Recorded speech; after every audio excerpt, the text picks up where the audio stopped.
ಮಥುರಮ್ಮ ಜಾತ್ರೆಯಲ್ಲಿ ಅವಘಡ ಪ್ರಕರಣಕ್ಕೆ ಸಂಬಂಧಪಟ್ಟಂತೆ ಇಬ್ಬರ ಸಾವಾಗಿರೋದರ ಡೀಟೇಲ್ಸ್ ಲಭ್ಯ ಆಗ್ತಾ ಇದೆ. ಪ್ರಮುಖವಾಗಿ ಗಾಳಿಗೆ ಉರುಳಿ ಬಿದ್ದಂತಹ 150 ಅಡಿ ಎತ್ತರದ ತೇರಿನ ಪರಿಣಾಮ ಚಿಕಿತ್ಸೆ ಫಲಕಾರಿಯಾಗದೆ ಗಂಭೀರವಾಗಿ ಗಾಯಗೊಂಡಿದ್ದ ಜ್ಯೋತಿ ಇವತ್ತು ಸಾವನ್ನಪ್ಪಿರೋದರ ಡೀಟೇಲ್ಸ್ ಸಿಗ್ತಾ ಇದೆ.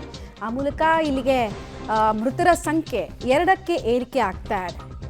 ನಿನ್ನೆ ಲೋಹಿತ್ 28 ವರ್ಷದ ಹುಡುಗ ಸಾವನ್ನಪ್ಪಿದ್ದ.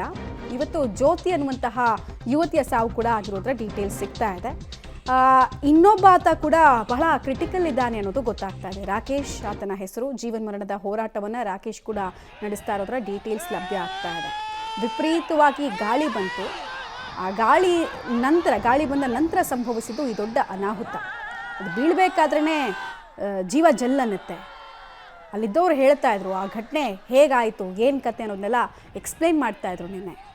ಜ್ಯೋತಿ ಪಾಪ ಇವರಿದ್ದಾರಲ್ಲ, ಈ ಫೋಟೋ ನೋಡ್ತಾ ಇದ್ದೀರಲ್ಲ, ಇವರು ತುತ್ತಿನ ಚೀಲ ತುಂಬಿಸ್ಕೊಳ್ಳೋದಕ್ಕೋಸ್ಕರ ಬಂದಿದ್ರು ಅಲ್ಲಿ. ಅಂದರೆ ಅವರು ಒಂದು ಸಮೋಸ ಮಾರೋದಕ್ಕಂತ ಬಂದಿದ್ರು. ಒಂದು ಚಿಕ್ಕ ಸ್ಟಾಲ್ ಥರ ಹಾಕ್ಕೊಂಡಿದ್ರು ಅಲ್ಲಿ ಅನ್ನೋದು ಗೊತ್ತಾಗ್ತಾ ಇದೆ. ಬಟ್ ಅವ್ರ ಸಾವಾಗಿದೆ.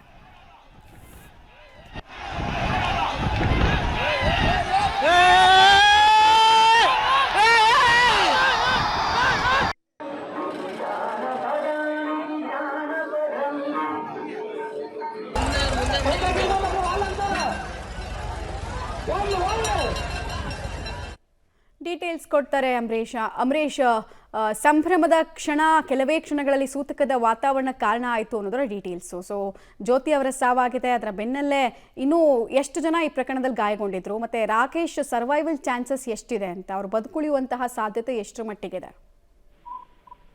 ಖಂಡಿತ ಮಮತಾ, ನಿನ್ನೆ ಏನು ಪ್ರಸಿದ್ಧ ಉಸ್ಕೂರಮ್ಮ ಮಧುರಮ್ಮ ಜಾತ್ರೆಯಲ್ಲಿ ಒಂದು ತೇರಿನ ಅವಘಡ ಆಗಿತ್ತು. ಅದರಲ್ಲಿ 4 ಜನ ಗಂಭೀರ ಗಾಯ ಆಗಿದ್ರು. ಲೋಹಿತ್ ಅಂತೇಳಿ ಒಬ್ಬ ಯುವಕ ಸಾವನ್ನಪ್ಪಿದ್ದ.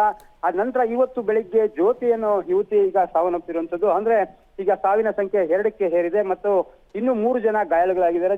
ಅವರನ್ನು ಸಹ ಈಗಾಗಲೇ ಖಾಸಗಿ ಆಸ್ಪತ್ರೆಯಲ್ಲಿ ಚಿಕಿತ್ಸೆಯನ್ನ ಮುಂದುವರೆಸಿದ್ದಾರೆ. ಅದರಲ್ಲೂ ಸಹ ರಾಕೇಶ್ ಅನ್ನೋ ಸ್ಥಿತಿ ಗಂಭೀರ ಆಗಿದ್ದು ಆತನಿಗೂ ಸಹ ಐಸಿಯುನಲ್ಲಿ ಚಿಕಿತ್ಸೆ ಮುಂದುವರೆದಿದೆ. ಅಂದ್ರೆ ಪ್ರಮುಖ ಕಾರಣ ಇದಕ್ಕೆಲ್ಲ ನಿನ್ನೆ ಸಂಜೆ ಮಳೆ ಬಂತು, ಆ ಬಿರುಗಾಳಿಗೆ ಈ ತೇರುಗಳು ಉರುಳಿದಾವೆ ಅನ್ನೋದು ಈಗ ಹೇಳ್ತಾ ಇರೋದು. ಯಾಕಂದ್ರೆ ನಿಂತಿರುವಂತಹ ಉಸ್ಕೂರ್ನ ದೇವಾಲಯದ ಮುಂದೆ ನಿಂತಿರುವಂತಹ ತೇರು ಏಕಾಏಕಿ ಗಾಳಿ ಬಂದ ಸಂದರ್ಭದಲ್ಲಿ ಹಿಂದಕ್ಕೆ ಬೀಳ್ತದೆ. ಆ ಸಮಯದಲ್ಲಿ ಇಷ್ಟು ಜನಕ್ಕೆ, ಅಂದ್ರೆ ಒಂದು 5 ಜನಕ್ಕೆ ಗಾಯ ಆಗಿರುವಂತದ್ದು. ಹಾಗಾಗಿ ಒಂದಷ್ಟು ಮಳೆಯ ಅವಾಂತರನೇ ಇದಕ್ಕೆ ಕಾರಣ ಅಂತೇಳಿ ಗೊತ್ತಾಗ್ತಿರೋದು.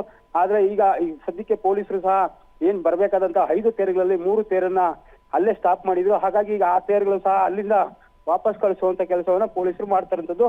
ಇನ್ನು ಈ ಸಂಬಂಧ ಪ್ರಕರಣವನ್ನು ಸಹ ಹೆಗ್ಗೋಡಿ ಪೊಲೀಸ್ ಠಾಣೆಯಲ್ಲಿ ದಾಖಲು ಮಾಡ್ಕೊಂಡು ತನಿಖೆಯನ್ನು ಮುಂದುವರಿಸಿರುವಂತದ್ದು. ಮಮತಾ, ಆಲ್ ರೈಟ್, ಧನ್ಯವಾದ ಅಂಬರೀಷ್ ತಮ್ಮೆಲ್ಲ ಮಾಹಿತಿಗಾಗಿ.